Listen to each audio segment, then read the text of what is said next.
अस्सलाम वालेकुम व्यूअर्स, मैं हूँ Sitara Nayab and welcome to my channel mother's guide. आज की वीडियो में हम आपको बताने वाले हैं कि 6 महीने का बच्चा क्या कुछ कर सकता है। मतलब अगर आपका बच्चा 6 महीने का है तो ये वीडियो आपके लिए ही है। इसमें हम आपको ये बताएंगे कि बच्चा इस स्टेज पर अपने इमोशंस जाहिर करता है, अपने अटैचमेंट जाहिर करता है, आवाजें निकालता है और मुख्तलिफ तरह से इंडिकेट करता है कि वो अब ग्रोइंग स्टेज पर है। सबसे पहले हम बच्चे की वजन की बात करते हैं। अगर तो आपका बच्चा बेबी गर्ल है तो उसका वजन तकरीबन 6वें महीने में 16 पाउंड और 2 ऑन्सेस होगा या 7.3 किलोग्राम तक होगा। और अगर आपका बेटा है तो उसका वजन तकरीबन 17.8 पाउंड या 7.9 किलोग्राम तक होगा। अगर बच्चे की लेंथ की या हाइट की बात करें तो अगर तो आपका बेबी बॉय है तो उसकी जो लेंथ है वो तकरीबन 26.5 इंचेस या 67.6 सेंटीमीटर तक होती है। और अगर आपकी बेबी गर्ल है तो उसकी हाइट 25.4 इंचेस या 65.7 सेंटीमीटर तक होगी। अब हम बच्चे के माइलस्टोन्स यानी कि संगी मील बारी बारी डिस्कस करेंगे। पहला है सोशल एंड इमोशनल माइलस्टोन। इसमें बच्चा आपके साथ किस तरह से बिहेव करता है, यानी कि वो खुश होकर दिखाता है, वो अपने इम्प्रेशंस देता है खुशी के और किसी चीज को नापसंद करने के। इसके अलावा वो अपने जान पहचान वाले चेहरों को अच्छी तरह से समझने लग जाता है और अननोन का फेस जब सामने आए तो उससे रोने लगता है या ये शो कर देता है कि वो इसको नहीं पहचानता। इसके अलावा जब आप उसके साथ खेलती हैं तो वो इस चीज को एंजॉय करता है और स्टेज पे अगर बच्चे को मिरर दिखाया जाए तो वो उसको बहुत एंजॉय करता है। हालांकि हमारे पाकिस्तान में ये मिथ है कि अगर बच्चा शीशा देखेगा तो उसका पेट खराब हो जाता है, तो इस तरह के मिथ्स आपने जहन में नहीं रखने। बच्चे को जो चीज अच्छी लगती है उसे जरूर उसको एंटरटेन होने दें। सेकेंड माइलस्टोन होता है लैंग्वेज या कम्युनिकेशन का, कि वो आपको किस तरह से बुलाता है या आवाज निकालता है। तो वो आपके आवाज के साथ साथ भी आवाज निकाल सकता है, वो वोवल्स की साउंड निकाल सकता है, फिर वो आवाजों के जरिए खुशी और गुस्से को साबित कर सकता है, फिर अपने नाम के ऊपर रिस्पॉन्स कर सकता है। इस स्टेज पे माओं को चाहिए कि बच्चे के नाम को बार बार बुलाएं ताकि वो अपने नाम से वेल और रिकॉग्नाइज्ड हो जाए। तो इस तरह से वो जल्दी उसकी मेंटल ग्रोथ स्टार्ट हो जाती है और वो आपसे इंटरेक्शन भी ज्यादा करने लगता है। बच्चे की जो दिमाग की डेवलपमेंट है उसके बारे में ये है कि वो इस स्टेज पे बहुत क्यूरियस होता है, वो चीज़ों को उल्ट पटाक करके देखता है और उसके अलावा जानना चाहता है कि चीज़ के अंदर क्या है, चीज़ को होल्ड करना चाहता है। तो ऐसे स्टेज पे आपको उसको ऐसे खिलौने देने चाहिए जिससे वो इजीली पिक कर सके, एक हाथ से पकड़ सके। और ऐसे भी आपको करना चाहिए कि कुछ फासले पर उसका फेवरेट खिलौना रख दें ताकि वो उस तक आने की कोशिश करे। Movement and physical developmental stone, इसमें ये होता है कि बच्चा बैठने की कोशिश करता है सपोर्ट के बगैर। कुछ बच्चे बैठ भी जाते हैं, लेकिन अगर आप उनको पिलोस वगैरह का सहारा दें तो काफी देर बच्चे बैठ पाते हैं। इसके अलावा वो एक ना एक डायरेक्शन को रोल कर सकते हैं। के अलावा अगर उनके पाँव के नीचे कोई सख्त चीज आ जाए तो वो अपनी टांगे बेंड भी कर लेते हैं या पीछे कर लेते हैं। फिर इसके अलावा वो आगे और पीछे थोड़ी थोड़ी मूवमेंट कर सकते हैं, वो भी रोल होकर, और ये क्रॉलिंग की स्टार्ट होती है। फूड और न्यूट्रिशन की अगर बात करें तो बच्चे आपके चम्मच को देखकर रिस्पॉन्स देते हैं। उनको अगर चीज अच्छी लगे तो उसको खाने के लिए मुंह खोलते हैं, अगर ना अच्छी लगे तो वो उससे जरा मुंह दूर करने की कोशिश करते हैं।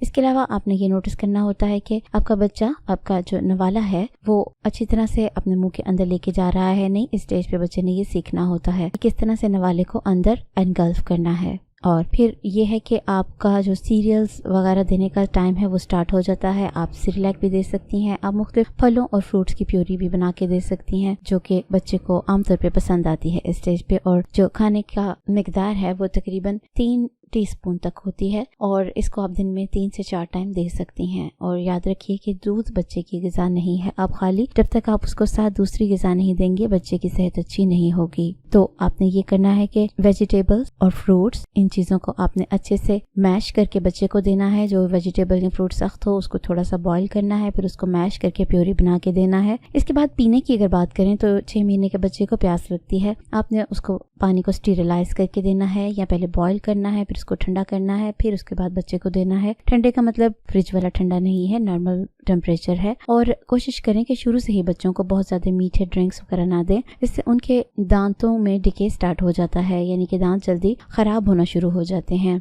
और ये कि जब तक आपका बच्चा 1 साल का नहीं होता तब तक आपने उसको गाय का दूध नहीं देना, क्योंकि ये बच्चे से टॉलरेट नहीं हो पाता। कोशिश करें कि उसको दूसरा दूध ही दें ताकि वो उसको अच्छे से हजम कर सके। और अगर आप दूध के अंदर 1 या 2 चुटकी सौंफ की भी ऐड कर लें तो उससे बच्चे को, जिनको ज़्यादा मोशन रहते हैं, उनके मोशन खत्म हो जाते हैं और स्टमक साफ रहता है। इसके बाद बच्चे की सोने की बात करें तो इस स्टेज पे बच्चा तकरीबन 12 से 14 घंटे तक सोता है, जिसमें रात की और दिन की नींद शामिल है। रात की नींद ज़्यादा लंबी होती है और दिन में वो 2 से 3 टाइम सोता है। अगर आप उसका शेड्यूल अपनी मर्जी से बनाना चाहती हैं तो आप उसको फॉर एग्जांपल सुबह 6:30 बजे उठाती हैं तो उसकी फर्स्ट नैप तकरीबन 8:30 से 9:45 तक होती है। फिर उसके बाद 12 से 1:30 बजे तक, फिर 4 से 4:30 तक, 6:30 तक आपने उसको बेड के लिए रेडी वगैरह करना है, उसको मसाज करना है, नहलाना धुलाना है, जो भी आपने उसको काम कराने हैं, ओपन छोड़ना है और फिर उसको 7:15 बजे आपने सुला देना है। तो ये एक आइडियल रूटीन होती है बच्चे की। याद रखिए कि सोने से पहले तकरीबन 2.25 घंटे बच्चे को जगा के रखना है और उसका अच्छी तरह से उस दौरान में पेट भरते रहना है। उसको हिला हिला कर उसको जितना दूध मैक्सिमम पी सके खिला पिला के फिर आपने सुलाना है। इस तरह करने से बच्चा बहुत गहरी नींद सोता है और आपकी भी नींद पूरी होने देता है। फिर बच्चे के लिए आपको हाइजीन का ख्याल रखना बहुत ज़रूरी है। आपने जितनी भी चीज़ें बच्चे को देनी है, अगर आप अपना दूध पिलाती हैं तो भी अपनी ब्रेस्ट को साफ़ करके रखना है, और अगर आप बच्चे को फीडर देती हैं तो फीडर को बॉईल करके स्टेरिलाइज करके फिर आपने बच्चे को देना है। अगर उसको चूसनी देती हैं तो उसको भी आपने ढक्कन वाली देनी है और कोशिश करनी है साफ़ सुथरी चीज़ें उसको दें, कपड़ों से लेकर तो उसके सोने की, खेलने की जगह सब साफ़ होनी चाहिए ताकि वो जर्म्स के साथ इन्फेक्टेड ना हो जाए। और उनकी वैक्सीनेशन का भी आपको ख़ास ख्याल रखना है।